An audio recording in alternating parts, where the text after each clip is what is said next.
Hey everybody, welcome back to Peachy Disc Golf today.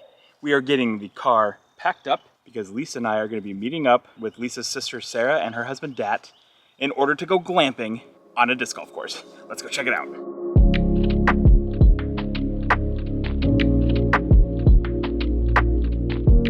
Hi Fava, are you ready to go camping, Fava?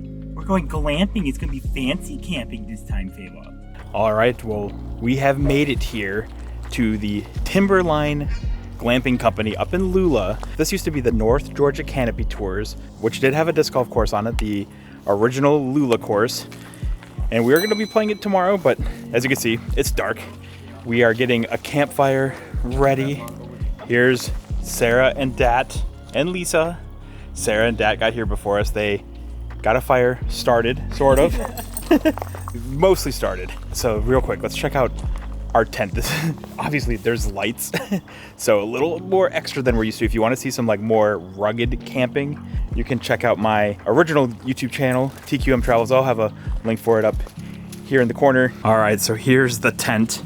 First thing you can see, there's a fan in the summer if you need to cool off. This is gonna be so extra. Let's go inside here. We've got some bug netting, canvas tent. Oh my god, look at this place. So ridiculous. Oh, it's so warm in here. There is a heater and air conditioner here, so we can stay comfortable. It feels really nice in here. It almost feels like we're inside. Our tent has 2 queen beds. Look at all this like really nice ambient lighting. Another fan inside as well. There's a fridge and a Keurig. Oh my gosh, this is gonna be crazy. I am really looking forward to staying here tonight and sleeping and camping in comfort. Normally we're roughing it. We're not even like really roughing it when we normally camp. We have these nice sleeping pads under our sleeping bags. But this will be the first time we camp. This is like prime camping season. It's the end of November right now. Lisa and I love camping in this colder weather. It's like in the mid-50s right now. Very nice. And in the tent it's very comfortable. This is definitely our favorite time to camp though. It's much harder to control the temperature when it's super hot outside, so we don't really like camping in the summer.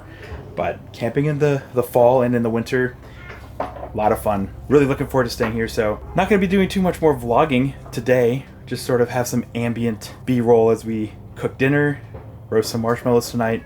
We'll see you guys in the morning.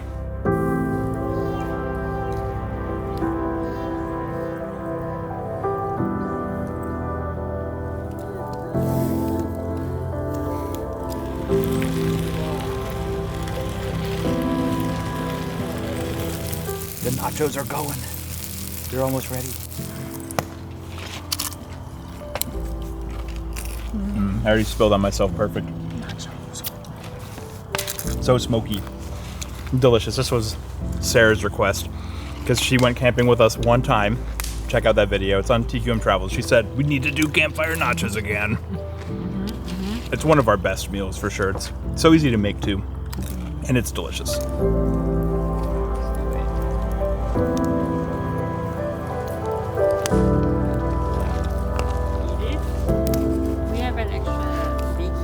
Alright, here's the proper way to make s'mores.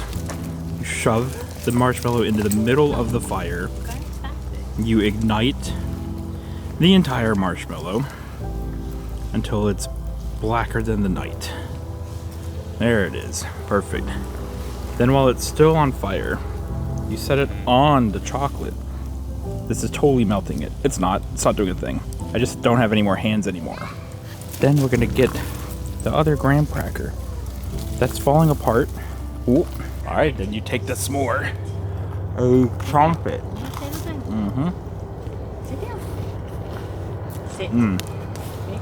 It's delicious. So fun fact, it's not recommended to actually put a burning marshmallow over your leg.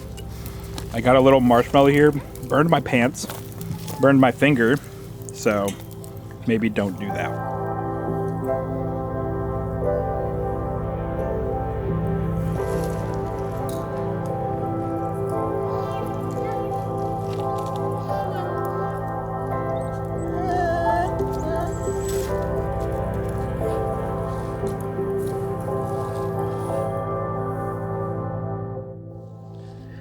Good morning, everybody. We have survived. Not that it was that difficult to. It is pretty chilly. It's in like the mid 40s this morning. It just kept getting colder and colder. Look who is so snuggly though. Hi, Veva. Did you sleep well? Yeah, you did. You took up more than half the bed even though you're so small. How did everybody sleep last night? Bad. Terrible. Bad? Why? Well, Lisa, we know why. Lisa was because she didn't have any space from the beagle. Why didn't? Same for you guys. This man over here snores just as loud as I do. So the ladies were kept awake by surround sound, snoring. I was surprised the beagles didn't get on the snoring sometimes. Yeah, Vera snores, but she didn't snore that loudly. Or maybe she was just getting drowned out this time. Look at this hammock over there. Oh my God, just going crazy. It's not really great. Wow. Oh, One part. The bears. For golf. Breakfast, we got some overnight oats. This one's Lisa's. It's a tiramisu overnight oats, and we just have like a Nutella banana one. Yummy.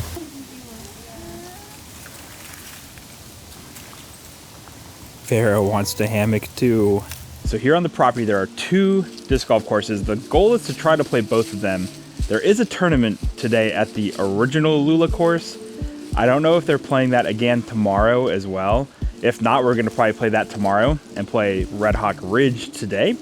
But we'll see. We'll try to get both of them in. Hopefully we can get to the original Lula course because it has what I think is one of Georgia's most iconic disc golf holes. So hopefully we get a chance to play it. In our last video on the channel here, I did a sort of what's been in my bag, but I have made some significant changes for this trip specifically just to sort of try out a new loadout. So sort of walk through some of the changes. We're not gonna go through everything in the bag. Starting with putters, I am putting with a different pair of PA3s here, and that's just to try to start getting that one beaten in a little bit. Mid-ranges, this is where there's some significant changes here. So I took the hex out of the bag, which is something I never thought I was gonna do because I love the hex, but we have 3 mid-ranges here.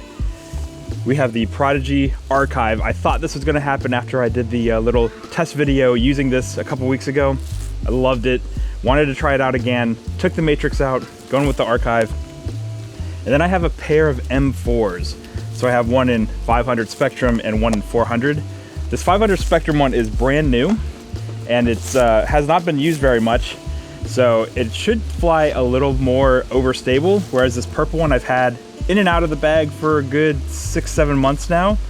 Definitely a little bit more seasoned, should be a little bit flippier. Just wanted to see how these two complement each other. Like, can this newer one serve as a hex replacement? Can I use this one if I need a little more flex? We'll see, should be interesting. In the bag before, I had 3 drivers from MVP. I had the Resistor, the Servo, and the Crave, which I think are nice step-ups from each other in terms of stability. I took the Servo out, and I also took the Vela out to make room for just a couple of different discs here. I did find that the Servo does behave pretty similarly to the Crave.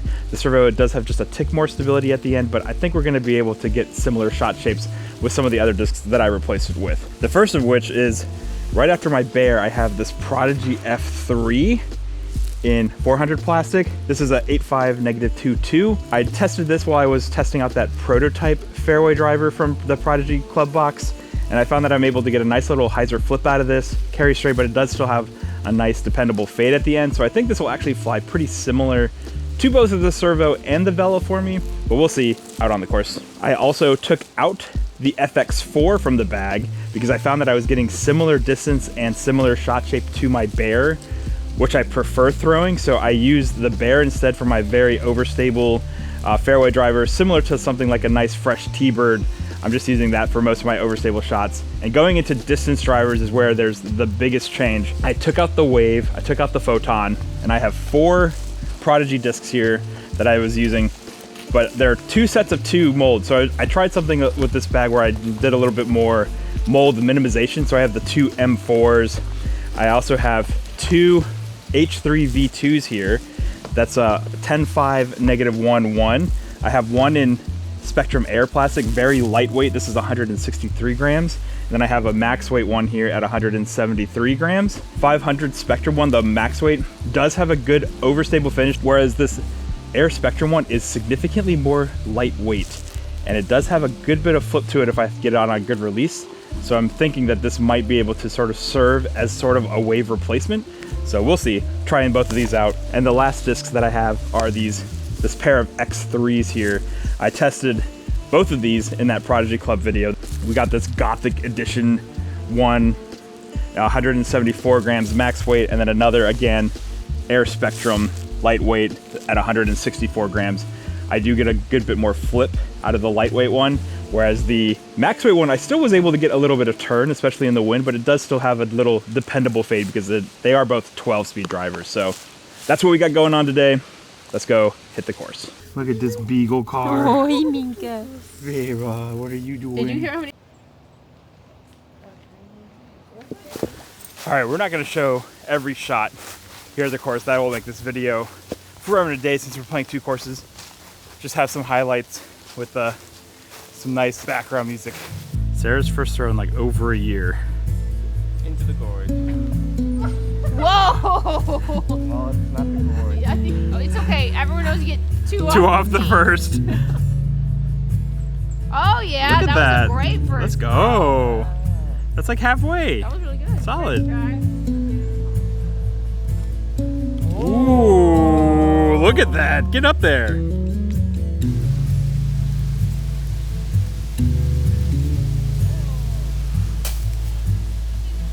Lisa for par. Let's go, Lisa. Right off the bat.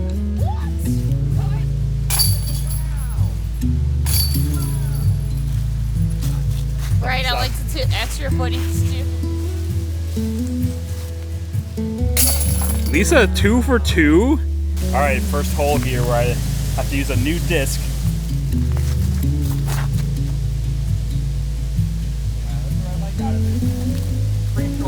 All right, new disc in the bag, the other M4.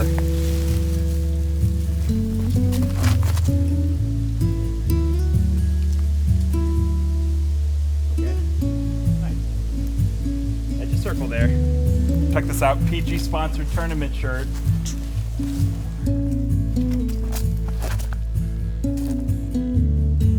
Ah, dang it.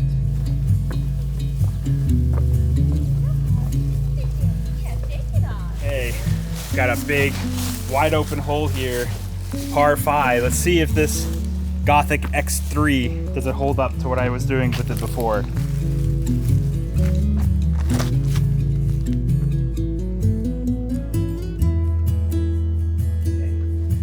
Solid though.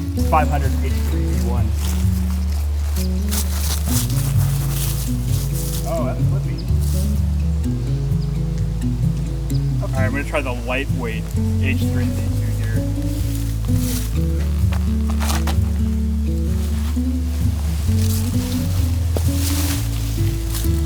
Yeah, that could replace the wave.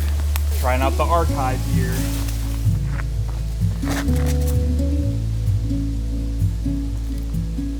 Nice.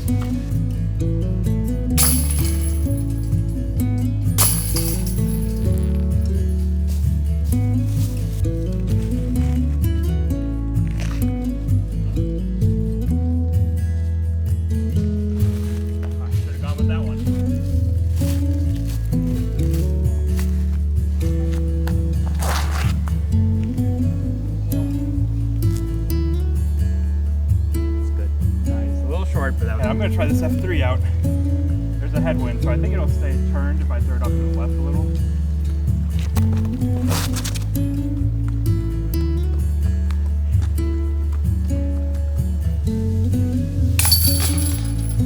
Last hole, another water carry. Well, the other one wasn't really a water carry. I made it a water carry by throwing over it. Try the F3 again. This course has been such a hike. I am exhausted.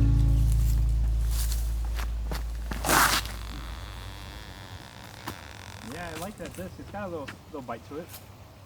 All right, well, we have finally finished up the Red Hawk Ridge course. That course is so exhausting. It is such a hike. I think the original course is not quite as spaced out. I do think there's still a good bit of elevation, but we are exhausted. We're enjoying lunch. This is the weekend after Thanksgiving, so we have some leftover turkey and prime rib, made some sandwiches. How tired are you guys, Sarah and Dad? Tired. Dead as bread? I'm gonna go nap in the tent afterwards. Yeah. Nice. I'm gonna go play the OG course. I'll just bring you guys along, just me, but everyone else is gonna go rest up. And Lisa said she's gonna help prepare our very fancy dinner because we're glamping. We can't just eat normal camping meals. Gotta have something fancy. Lisa and the rest are headed back to the tent to rest up. I am gonna play the original Lula course. It was originally called just North Georgia Canopy Tours, but now it's just Lula O.G. Same thing as before, same bag, no changes. Initial impressions of the bag, I don't know how I feel about the M4s. I did kind of miss my hex because I know I could just throw it a little bit flatter and harder and it won't really turn over. I'm always a little worried about that with the M4, so I always have to pull it back a little bit. I don't think I need to, but I'm always worried about it, so I just need to start trusting it. The H3, I liked a lot as well. I definitely wish I had something a little more on the overstable side as well, so that might be something I need to put back in the bag, is maybe the Photon. And I don't know about the lightweight H3 versus the Wave. I did feel myself missing the Wave, but the X3s, I loved both of those. Oh my God, those are such fun discs to throw. That one hole on that big par 5, that first tee shot with the Gothic X3, that was a great shot. But let's see how we do. Hopefully we can start off with a birdie. Let's get it. Try the PA5.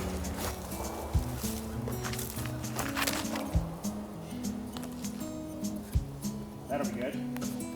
This one's got a little ace run. Too high.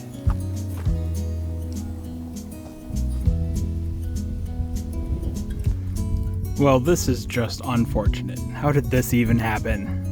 I'm a 4 again.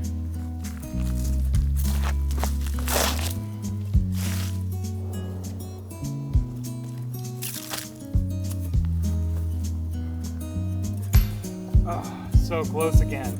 Okay, so I'm halfway through Lula O.G. I am so tired. So far this course is not as spread out as Red Hawk was, but there is just as much elevation change. I am so tired. My arms are so tired. All of my throws are incredibly weak. I feel like my oblique is getting stretched out a bit. Whew. Playing both of these courses in one day is really tough. Ideally, it would have been nicer if we could have played OG tomorrow, but it's supposed to rain and they're still running that same tournament, so on the same holes. So we would still get caught up with tournament play, so exhausting. Both courses are beautiful. I love both of these courses. So many good lines. Just a lot of walking and hiking. I am currently even through the front 9, which has been nice. I had a couple of nice birdies, a couple lucky birdies, honestly, and then a couple of unfortunate bogeys as well. We're coming up to that iconic hole. Hole 12 is gonna be inside this little chicken coop. Let's kick off this back 10 with the big bomb with the H3.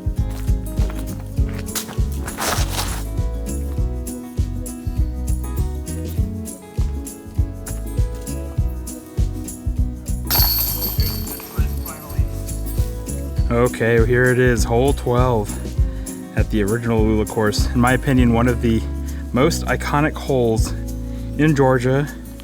Just got a dead straight tunnel, low ceiling, in the chicken coop, basket straight ahead.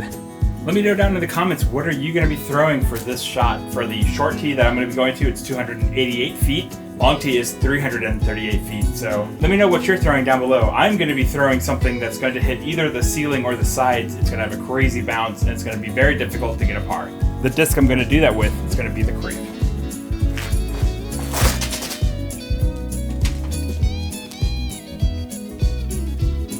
It's in the roof. My Crave is gone forever. Let's try a little hyzer flip with the F7.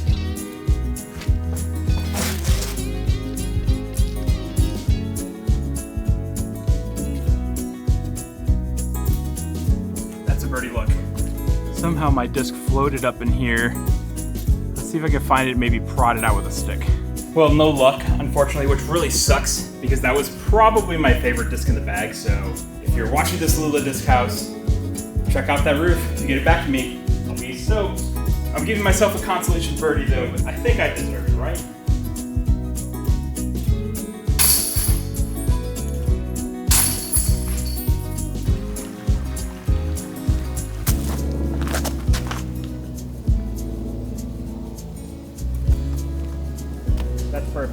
Sometimes even when you have a good throw, it's hard to find your disc in the fall like this. This took me 20 minutes to find.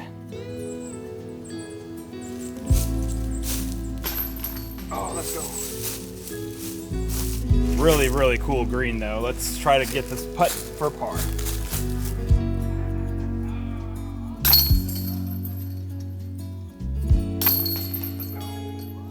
I am finally finished up playing both courses here in the Lula area. I am exhausted. These courses are really cool, really great shot shapes, a lot of fun, really nice fairways, pretty good upkeep as well, but it is just a hike. Especially to play both courses in one day, you gotta be pretty fit, which as you can tell, I am not, and I managed to do it. So if you have a more active lifestyle than me, I'm sure you will really enjoy playing both of these courses. I'm gonna be heading back now to our tent, rest up a bit, and then it is time for dinner. So I guess I should tell you how I did. Seeing as we're not like doing every hole, every shot or anything like that. For Red Hawk Ridge, I shot 1 under, so not bad. And then Lula O.G 2 under, though that is including a little bonus birdie at hole 12. That one probably technically really isn't, it's probably a bogey, technically, because I abandoned my lie from the roof. So that's all good though. Super fun. Let's go meet up with everyone else. Back at the tent, nice and warm inside the tent here. It's getting chilly, the sun is going down. I mentioned earlier that we have a fancy dinner planned, so let me show you what we have in store for tonight. That's right. We are sous videing steaks for dinner. We knew that the tent had power, and I was like, Lisa, remember that one time when we did camping steaks and they were delicious? And we just cooked them over the campfire? Well, here we can get them perfect because we have power. We'll actually just sous vide the steaks, and then we'll just sear them over the campfire. We got some good quality steaks, so should be delicious. Now I'm gonna warm up for a bit, hang out by the campfire, then we're gonna enjoy some delicious dinner.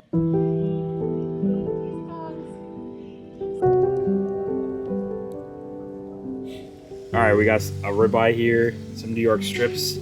We sous vide'd them with garlic and rosemary and seasonings. Lisa over by the campfire, getting the asparagus ready. Let's get these bad boys on the fire also.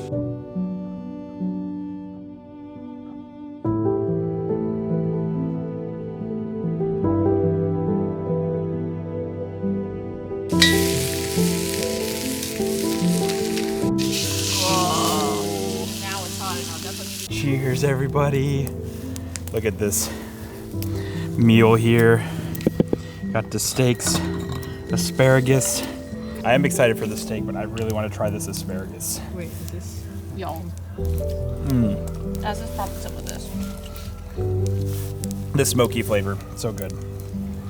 How's the steak, Lisa? Is it perfect? Mm-hmm. Nice. The sous vide steaks are perfectly cooked. Delicious. In the ass. Like she do. Well.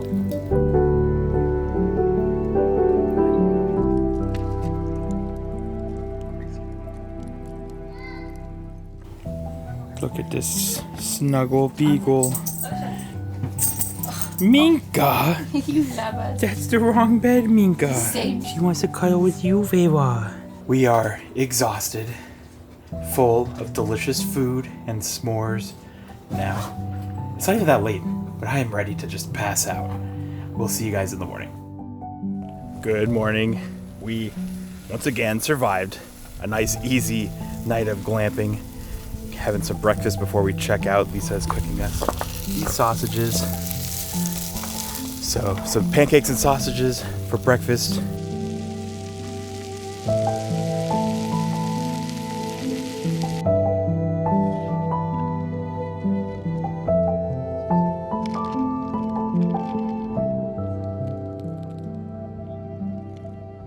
All right, so we're getting ready to check out of our beautiful glamping tent.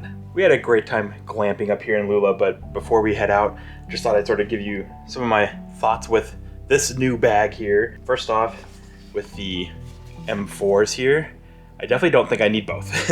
I thought there was gonna be a little bit more flip with this purple one, but for the most part, it's very similar. It is a little bit more understable than this newer 500 Spectrum one, but it's not that much different.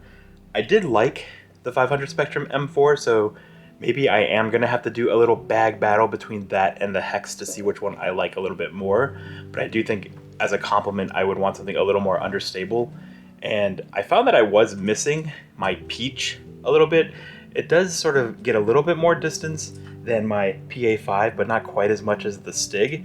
So that might be a disc that makes it back into the bag. I also really enjoyed throwing this F3. If there's no wind, it just carries nice and straight for a pretty long way with just a little bit of fade, not too strong or anything. So I did enjoy this. There were times though where I was like, man, I do wish I had my servo, which I took out of the bag.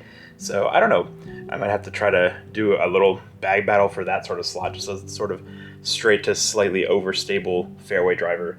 And then lastly, with my 4 high-speed drivers that I brought, I really enjoyed throwing all of them. Like these H3s, I do think are good complements to each other. The 500 Spectrum one just carries nice and straight with a good little fade at the end. And this lightweight one, I was able to get some pretty nice like turnovers or good flip-ups. And it felt very similar to the Wave. I do want to do a direct comparison with that lightweight H3 versus the Wave. I did find myself missing the Photon because even with this X3 in 500 Spectrum plastic, I found that it was also turning a little bit more than I wanted, so I wasn't able to fully trust it in the wind. It would eventually come back, but I find like with the Photon, for me, it was very dependable. It would go nice and straight, very strong fade at the end. So that might be a disc that I try to slot back in the bag. But I did like all 4 of these discs. I just don't think I need all 4 of them. Maybe I'll stick with like one of the pairs and then slot back in the Wave and the Photon maybe instead of say like the H3s or something. Or maybe I don't even bother with the X3s because I probably get similar distances with the 11 speed. So we'll see. It's really tough because I do like all 4 of these discs. They feel great in the hand. They have great flights. But I also was missing the Wave and the Photon. But overall, I really did enjoy challenging myself using a new bag. There are several discs that I missed from my old bag and also several discs in this bag that I enjoyed as well. So like I had mentioned before, I am planning on doing sort of like a bag battle series here in this off season at some point where I take discs in similar slots, pit them against each other, and we'll see which ones end up in the bag starting next season. All right, so before we head back home, I wanted Lisa to try the chicken coop hole. So here we are. Okay. Farrah's never been in it. Yeah, Farrah's never been in the chicken coop before. All right, Lisa, what are we throwing here? Paradox. Something that's yours, so I don't She's like, I don't want to lose my Paradox that like you lost your disc. So here she goes. Let me hold Farrah. You haven't warmed up. Oh yeah, you gotta warm up. That's true.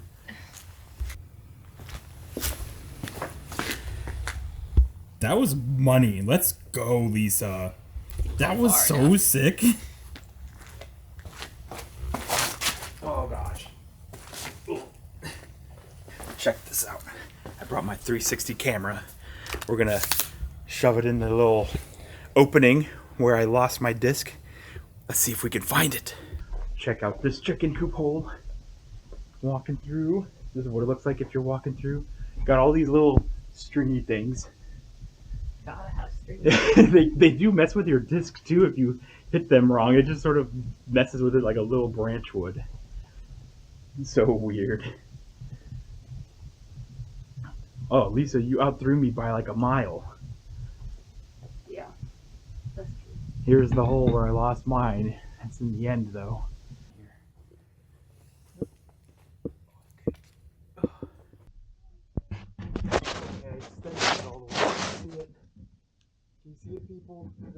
This time it's just the Beagle. And it was a very excellent shot. Close. Here's our cold too. Boom.